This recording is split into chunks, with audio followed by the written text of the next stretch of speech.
प्रीति अपने झोले में से एक अनार और एक प्लेट निकालती है।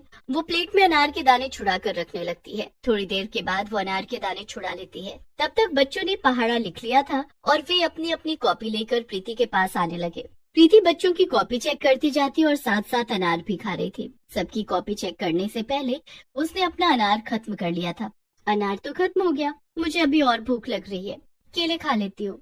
प्रीति ने फिर अपने झोले से 2 केले निकाले और केले खाने लगी। बच्चे प्रीति को देख रहे थे और आपस में बातें कर रहे थे। कुसुम, अगर प्रीति मैडम का कभी स्कूल में पेट खराब हो गया तो क्या होगा? क्या होगा? उस दिन मैडम टॉयलेट में बैठकर खाएंगी। और दोनों बच्चियां हंसने लगती हैं। प्रीति ने उन्हें हंसते हुए देख लिया। कुसुम, कोमल, क्या बात है? तुम दोनों क्यों हंस रही हो? लाओ अपनी कॉपी चेक कराओ, मैं देखूं तुम दोनों को पहाड़ा आता है कि नहीं। अगर एक भी पहाड़ा गलत निकला तो तुम दोनों कल अपने घर से मेरे लिए खाना लाओगे, समझी?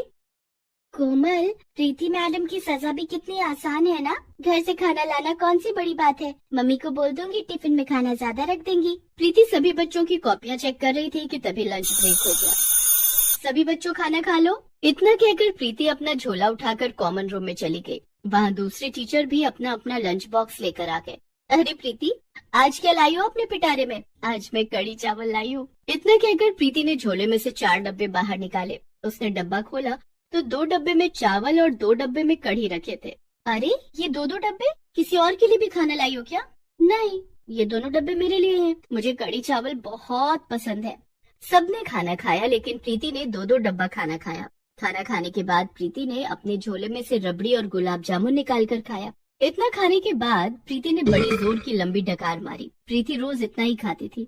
वो रोजाना 5 तरीके के फल खाती, सुबह नाश्ते में दूध पीती। एक दिन तो प्रीति स्कूल में आलू के मोटे मोटे 8 पराठे लेकर आई और सारे पराठे उसने खुद खाए। इतने से भी प्रीति का पेट नहीं भरता तो स्कूल खत्म होने के बाद स्कूल के बाहर खड़े ठेले वाले से कभी छोले चावल तो कभी आलू पूरी खरीद कर खाती। एक दिन की बात है, रोज की तरह प्रीति अपना 5 किलो का झोला लेकर स्कूल आई। उसमें कई प्रकार के फल, दूध, चाय, बिस्किट और ढेर सारा खाना भरा हुआ था। क्लास में आते ही, आज तो मैंने सुबह सुबह दूध नहीं पिया था, न जाने क्यों पेट भारी सा लग रहा है। लेकिन दूध पिए बिना तो मेरे दिन की शुरुआत ही नहीं होती है। आंखें नहीं खुल रही है। प्रीति ने थर्मस में से गर्म दूध एक ग्लास में निकाला और वो बच्चों के सामने दूध पीने लगी। दूध पीने के थोड़ी देर बाद पेट में गुड़गुड़ कैसी हो रही है? प्रीति के पेट से आवाजें आने लगी और उसे खट्टी खट्टी डकारें आने लगी। थोड़ी देर के बाद प्रीति को बहुत जोर से प्रेशर आता है। प्रीति क्लासरूम से भागी भागी टॉयलेट की तरफ जाती है। दूसरी क्लास में पढ़ाने वाले टीचर और बच्चे प्रीति को भागते हुए टॉयलेट की तरफ जाते हुए देख लेते हैं। प्रीति टॉयलेट जाकर वो पॉटी करने लगती है, लेकिन उसका पेट तो खराब हो चुका था। अरे ये क्या, मुझे तो लूज मोशन हो रहा है। प्रीति जब पॉटी कर रही थी तब बहुत जोर जोर से आवाजें आ रही थी जो टॉयलेट के बाहर तक जा रही थी और बगल की क्लास के टीचर और बच्चे भी आवाजें सुन रहे थे।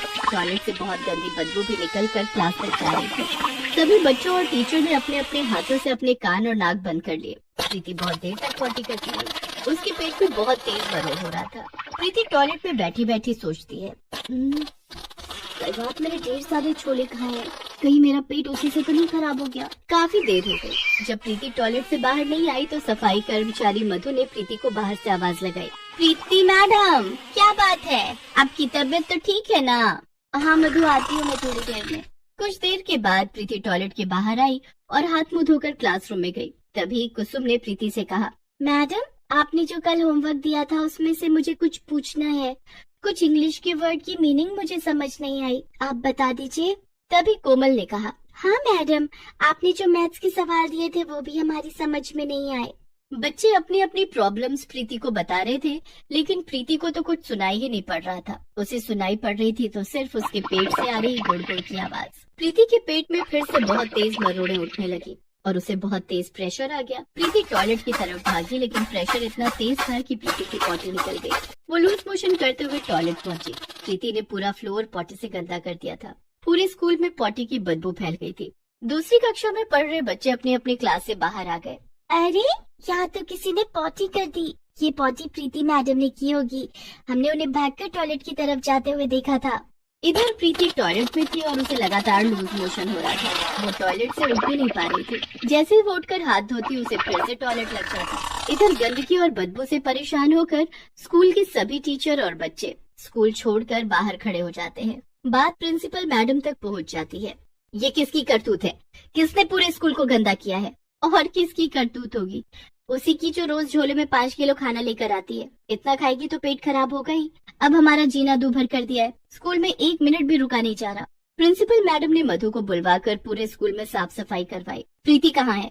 मैडम जी, वो तो टॉयलेट में है। जाओ उसे बुला कर लाओ। मधु प्रीति को बुलाने के लिए टॉयलेट में जाती है, लेकिन प्रीति तो लूज मोशन से पस्त होकर चक्कर खाकर जमीन पर गिर पड़ी थी। मधु ने बाहर आकर ये बात प्रिंसिपल मैडम को बताई। प्रिंसिपल मैडम ने स्कूल प्रशासन की मदद से प्रीति को बेहोशी की हालत में अस्पताल भिजवाया, जहां डॉक्टरों ने प्रीति को एडमिट कर लिया। बार बार लूज मोशन होने के कारण इन्हें डिहाइड्रेशन हो गया। इन्हें सलाइन के जरिए एंटीबायोटिक दवाइयाँ चढ़ानी पड़ेंगी। अस्पताल में भी प्रीति को लगातार लूज मोशन होता ही जा रहा था। अस्पताल के बेड के गद्दे, चादर सब खराब हो गए। डॉक्टर ने सलाइन के जरिए प्रीति को दवाइयाँ चढ़ाई। कुछ देर बाद प्रीति का लूज मोशन बंद हो गया। उसकी तबीयत में कुछ सुधार आ गया, जिसके बाद उसे होश आया। प्रीति ने आंखें खोली तो उसके सामने डॉक्टर, नर्स, प्रिंसिपल मैडम, दूसरे टीचर और स्कूल के बच्चे खड़े थे। प्रीति उन सबको देखकर बहुत शर्मिंदा हुई। तभी डॉक्टर ने प्रीति से कहा, प्रीति जी, आपको कुछ दिनों तक लिक्विड डाइट पर रहना होगा। उसके बाद भी आपको अपने खाने पीने पर काफी कंट्रोल करने की जरूरत है, क्योंकि ओवर ईटिंग के कारण आपका पेट खराब हो गया। अगर आपने अपने खाने पर कंट्रोल नहीं किया तो आपके इंटेस्टाइन पर बहुत बैड इफेक्ट पड़ेगा। डॉक्टर साहब, अब मैं बहुत लिमिटेड खाना खाऊंगी और बहुत हल्का खाना खाऊंगी। मेरी वजह से आज पूरे स्कूल को परेशानी हुई है, इसलिए मैं वादा करती हूँ कि अब मैं खाना उतना ही खाऊंगी जितने की जरूरत हो। उसके बाद प्रीति ने प्रिंसिपल मैडम, स्कूल की सभी टीचर और बच्चों से माफी मांगते हुए कहा, मैडम, मेरी वजह से आप सभी को परेशानी हुई है। हो सके तो आप सभी मुझे माफ कर दें। मैंने कभी बच्चों की पढ़ाई पर ध्यान नहीं दिया। मेरा ध्यान हमेशा खाने पर ही रहता था, जिसके कारण आज मुझे अस्पताल आना पड़ा। कोई बात नहीं प्रीति, तुम्हें अपनी गलती का एहसास हो गया, इतना काफी है। हमें उम्मीद है कि अब तुम अपनी सेहत पर ध्यान दोगी, क्योंकि सेहत ज्यादा खाने से नहीं बनती है। हमें उतना ही खाना चाहिए जितना हमारे शरीर को जरूरत हो।